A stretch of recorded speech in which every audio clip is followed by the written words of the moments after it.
Gracias. Gracias. Gracias a todos. Thanks to those joining me live, to those that be joining me on archive. D-Style here. We got a big fight. Right? I know it's not like pay-per-view and all the casuals are watching. Whatever.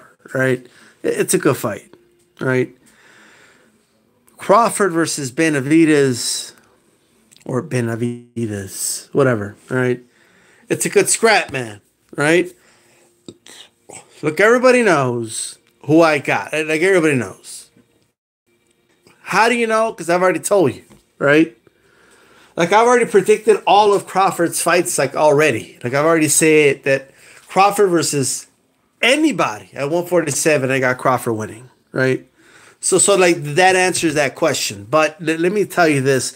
This is not Horn from Australia, okay? Like, this isn't, some random dude right here that he's facing, okay?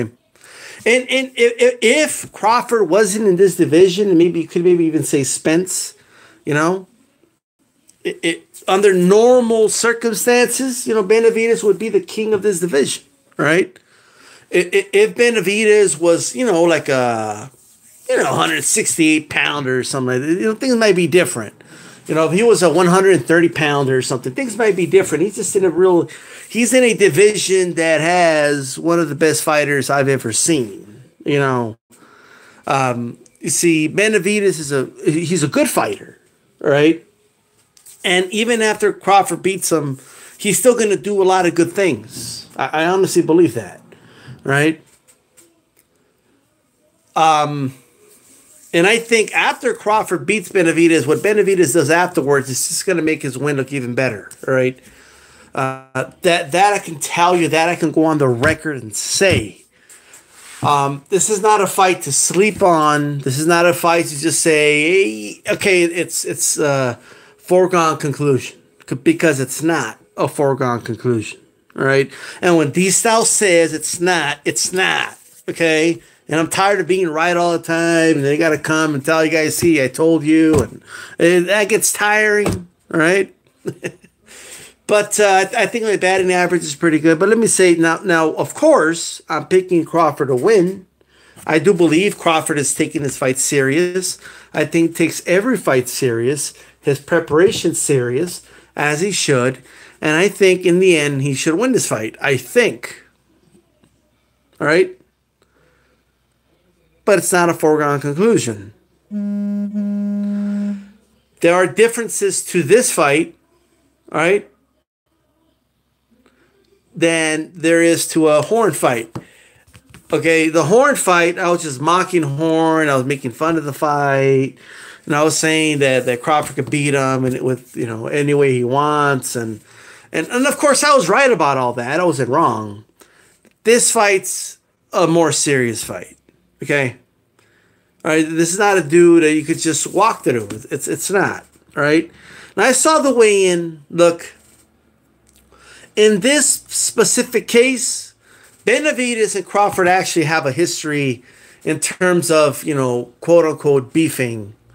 So I can dismiss it with this fight, but it just so happens to be happening around the time that athletes in combat sports are acting very WWE-ish, pushing and shoving at weigh-ins and going at it, and people always say, oh, this is going to sell more tickets. And the only problem, and again, I'm not tying it to this, I do believe this was already something that had been brewing with these two.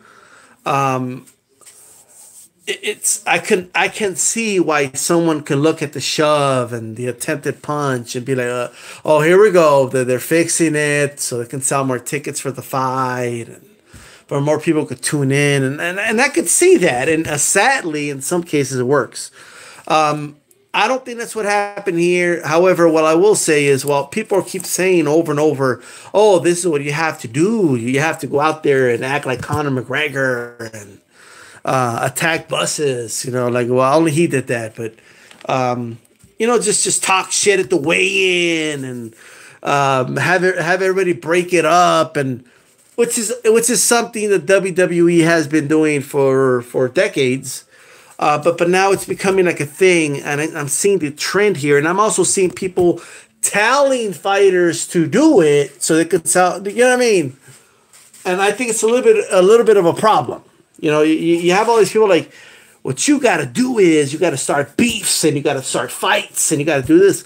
And what's happening is, and I think the point people are missing, when a shove or a fight, an altercation happens, it has to be real bad blood and it has to be organic. Okay. It has to be something that happened on its own, not something that's being done to promote an event. Okay. There is a difference between the two, and people can easily catch on to it. All right. So that's all I'll say about that. All right. I know for some reason people get excited when there's a shove or both corners are going at it, and you know what I mean? Like a brawl almost broke out, and these things used to like happen, and they really weren't made to promote the fight. Sometimes they were made to get in the head of the other opponent, or when Durant was making gestures to the wife of Leonard, which I do not approve of. I think that was kind of disgusting of Durant to do that, but nonetheless, he did it, right? I'm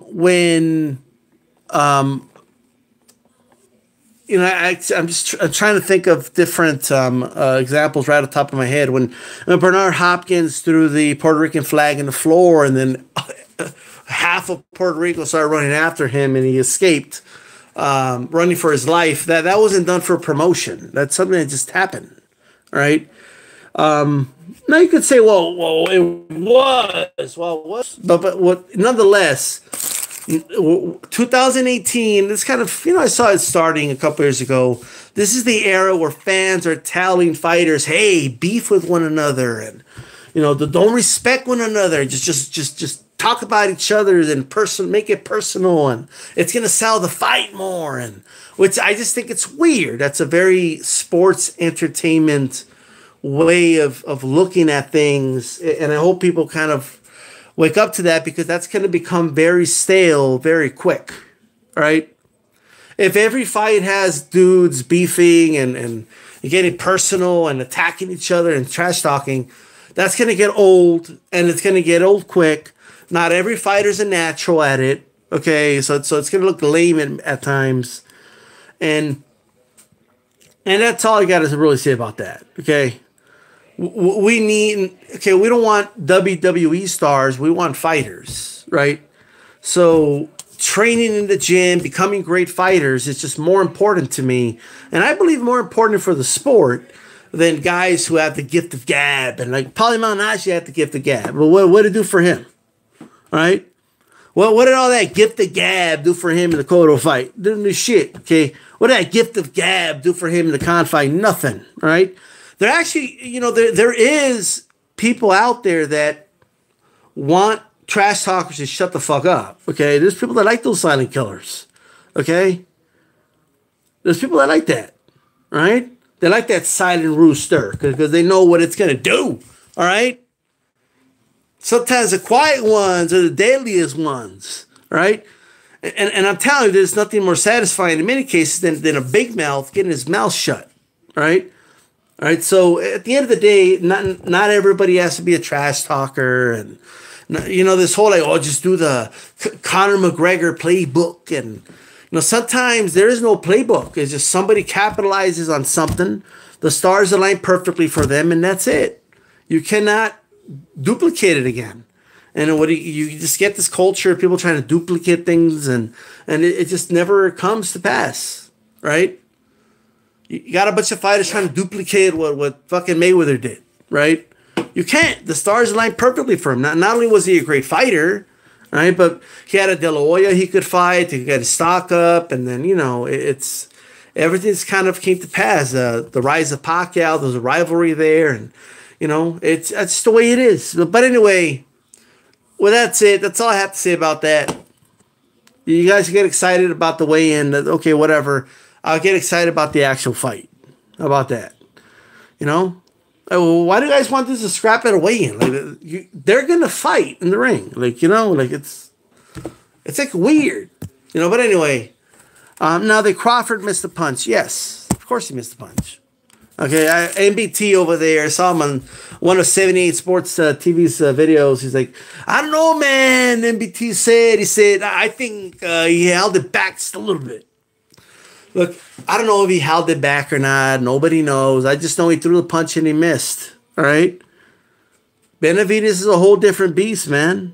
This isn't going to be another Horn all over again. When you throw, he can make you miss and he can make you pay.